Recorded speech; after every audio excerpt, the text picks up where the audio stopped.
सच्चिदानन्दरूपाय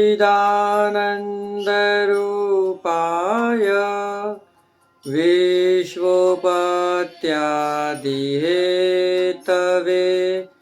तापत्रयविनाशाय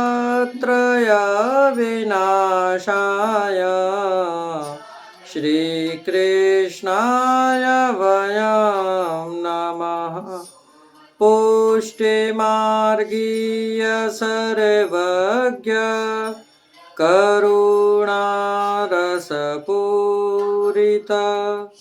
श्रेष्ठफलप्रदाता च तस्मै श्रीगुरुवे नमः। जय श्री कृष्णा, राधे राधे, जय श्री वल्लभ प्रियजनों। दास का प्रणाम स्वीकार करें। तो दास उपस्थित है आज आपके सामने एक ऐसे वैष्णव की कथा लेकर। कहते हैं कि एक वैष्णव के अंदर इतना सामर्थ्य होता है कि बड़े से बड़े रोगों का भी निवारण सिर्फ उसके भीगे हुए वस्त्रों के छींटों के द्वारा हो जाता है। परंतु वैष्णव सच्चा और अच्छा होना चाहिए तब। तो चलिए शुरू करते हैं। आज एक कणवी जिसके धोती के छींटे लगने से एक ब्रह्माणी का कोढ़ मिटा।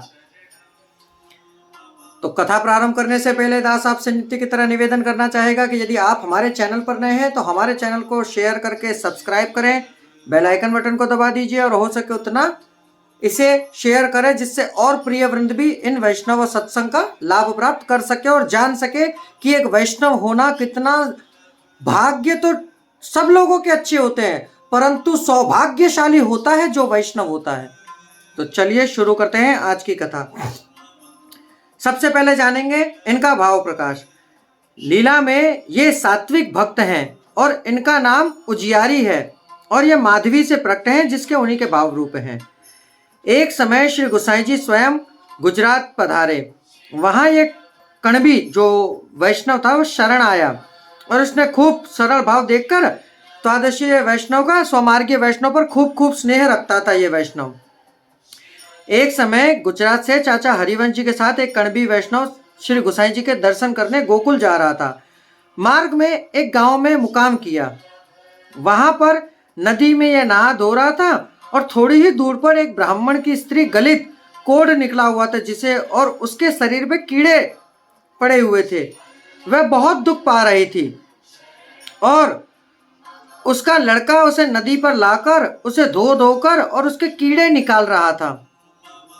शरीर में कहीं भी ऐसा शुद्ध अंग नहीं था जहां पर उसे कोढ़ ना हो। वहां ये कणवी वैष्णव जहां नहा रहा था उस समय ये अपनी धोती को पछाड़ कर धो रहा था। धोती धोते हुए उसके कुछ छींटे उसके ऊपर जाकर पड़े और जहां उसके कुछ छींटे पड़े ऐसे ही उसका स्पर्श मात्र से वह शुद्ध हो गई और वह छोटे के छींटे जहां पड़े थे उसके आसपास एक एक उंगली तक उसका अंग शुद्ध हो गया। स्त्री ने अपने पुत्र से कही कि बेटे वहां जाओ, वहां जो कोई वस्त्र धो रहा है वह कोई अवश्य ही पुण्यात्मा है, कोई साधु संत महात्मा है कि देख उसके धोती के छींटे फटते ही मेरी कुछ जगह आसपास का शरीर शुद्ध हो गया है, इसलिए जाओ उससे पूछ करा कि ये कौन है। लड़का वहां गया। तब लड़के ने वहां जाकर कहा ये कोई महापुरुष लग रहा है, उसका धोती के छींटे के मात्र से आपका शरीर का कोढ़ ठीक हुआ। तब उसने बताया कि मैं तो एक वैष्णव हूं।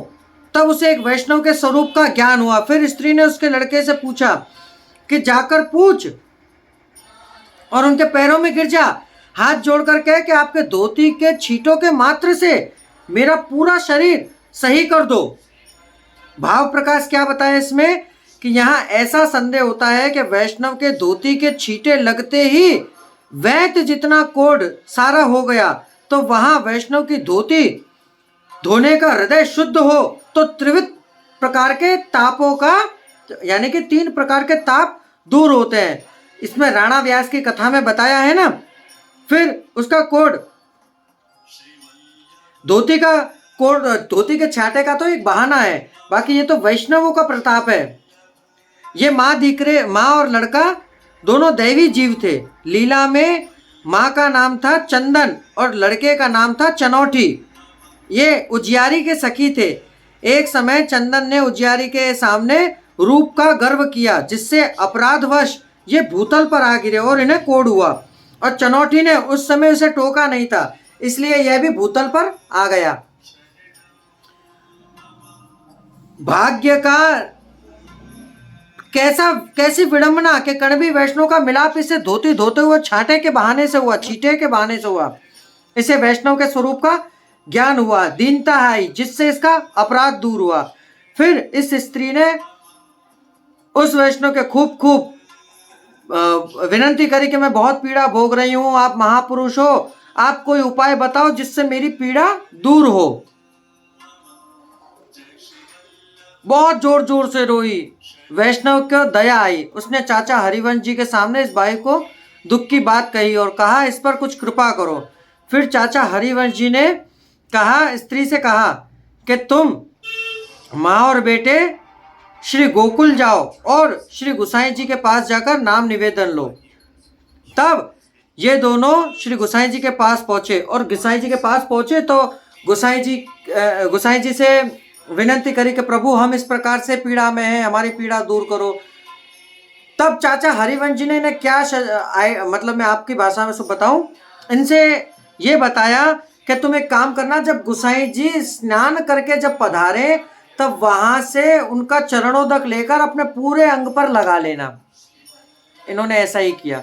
सुबह श्री गुसाई जी स्नान करने के लिए पधारे और स्नान करके जैसे ही पुनः अपने वस्त्र धारण करने लगे, ऐसे ही ये पीछे से दोनों माँ बेटे श्री गुसाई जी के पास पहुंच गए वहां, और जहाँ गुसाई जी ने स्नान किया था स्नान कोठे में, और वहां से सारा चरणोदक लिया और उसके साथ साथ मिट्टी भी ले ली, और जहां जहां कोढ़ था वह सारे अंग पर मिट्टी पोत ली और वह चरणोदक से स्नान किया।